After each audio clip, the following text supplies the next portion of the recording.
Hey chess friends, in today's video I'm going to talk about one of the biggest mistakes that I see novice players making, focusing on early checkmates. And, I hear you saying, but Sprout, haven't you heard? Much better players than you are telling us to focus on checks, captures, and attacks. And yes, throughout the games, we do want to be focusing on all of those things, but an obsession with checkmating the opponent's king as quickly as possible is a little too single-minded of an approach. If you're concentrating on only that, at best you're going to miss opportunities to take free pieces and introduce weaknesses into your opponent's position, and at worst, you'll blunder pieces and make silly piece sacrifices that hand your opponent an easy win. Now, this doesn't mean that if our opponent misplays the opening and blunders a quick checkmate, that we won't take advantage of it. But if they don't do anything stupid, we can't obsess over it. We have to look for something else. This video isn't a magic pill that's going to immediately solve your chess problems. There is no magic pill. Everything that I'm discussing right now it's going to take work. It's more of a roadmap to chess improvement.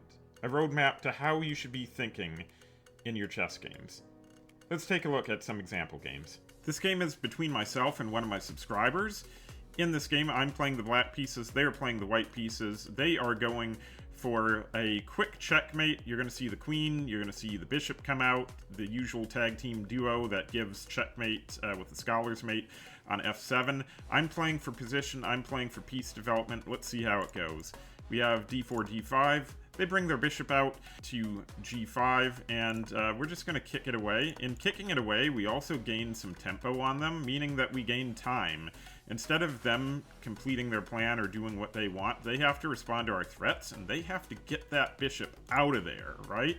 Now, this would be a really bad idea if we later wanted to castle kingside. You never want to weaken your king's protection by moving pawns in front of your king like this. So in this situation, if the game went on, we would be castling queenside where it's safe.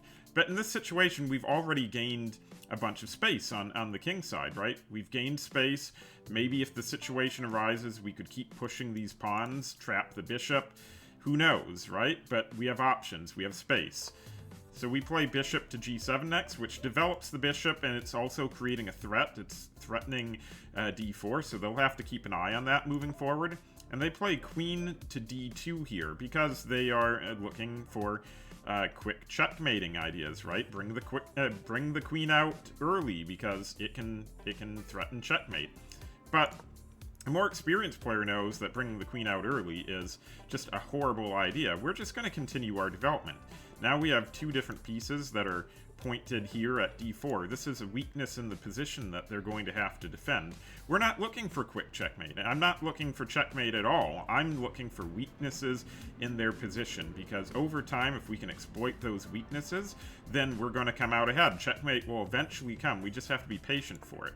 They play queen to c3, another queen move. They move their queen a second time.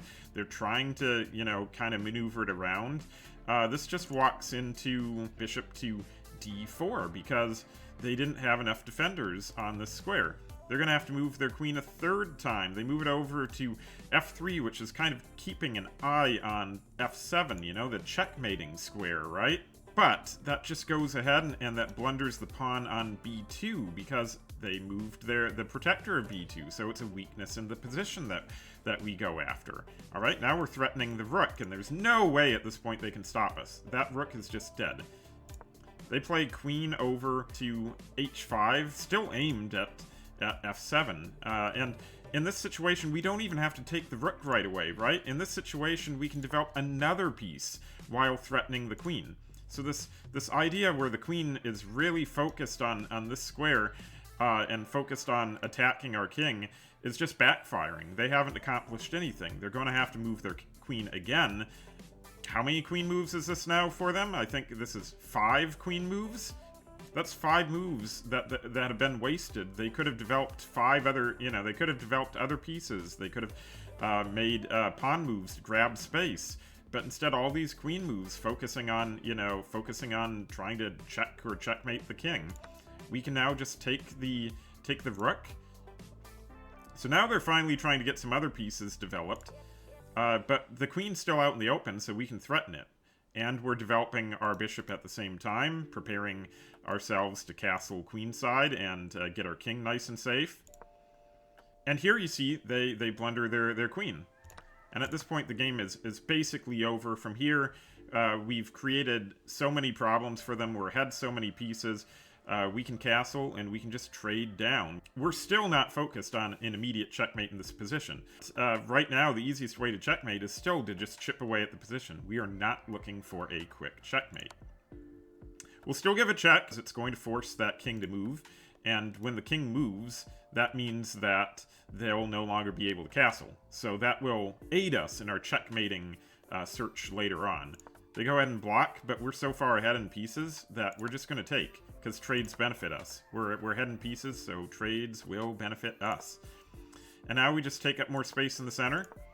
We move our queen in, just no reason to give white any hope here. We just take away all counterplay. They're not able to take this pawn. We're still able to castle, and we're going to have a good life and a good rest of our game. Here's another game against one of my subscribers. I'm playing the white pieces. They are playing black. Let's take a look. It is d4, d5, knight to c3, knight to c6, bishop to f4. This is the start of the Jabava London system. Unlike the regular London system, this one is a lot more dynamic, a lot more interesting, definitely a lot of fun. They play bishop to e6. In this game, they are blocking in their development. It's not a very efficient way to defend that pawn. And we are going to keep improving our position. We're playing e3, so right now, neither of us is focused on checkmate. We're just focused on developing pieces. They play the move b6, which is a bit of a weird move in the position, because you'll notice that when they play this, they've weakened their knight. Their knight is no longer being defended. You also might notice that they are weakening the light squares around their queen side here. So these are the sort of things that we want to be looking for. We don't want to look for immediate checkmates. We want to be paying attention to little tiny mistakes, little tiny issues with that our opponent is creating in their position. So in this situation, we know that we can put a bishop on to b5, because that knight is just sitting there, you know? It's sitting there, it's no longer defended, it can't move. So they're going to have to defend it some other way, because right now it's pinned to the king. But they're not taking a look at what our threats are, so we just take. We take, we put in check, they block, we take the rook out. And these are all just things that we've noticed in this position, weaknesses that we have noticed. We're not going single-mindedly for checkmate, we are looking for weaknesses in their position so we can exploit them.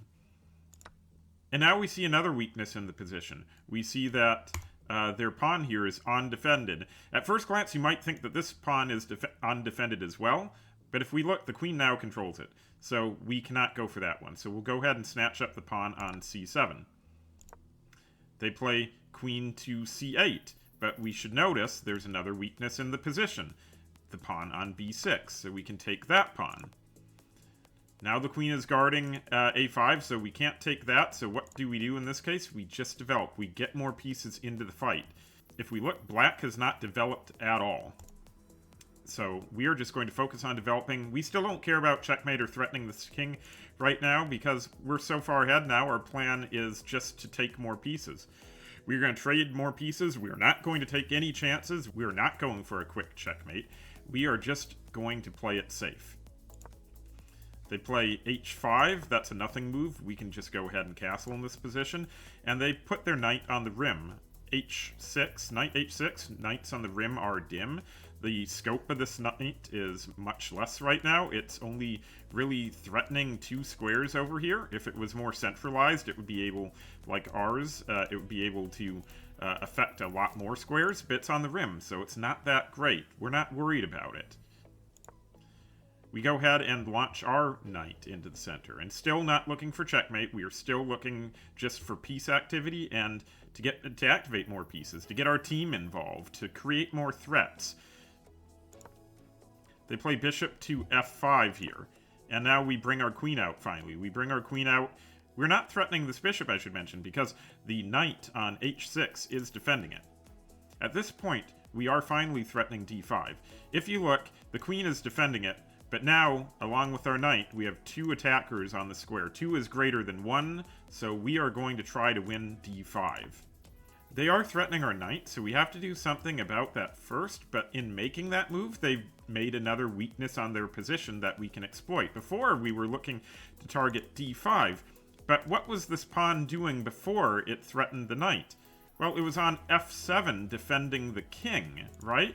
But now they've moved it, so the king is vulnerable. More vulnerable than they already were.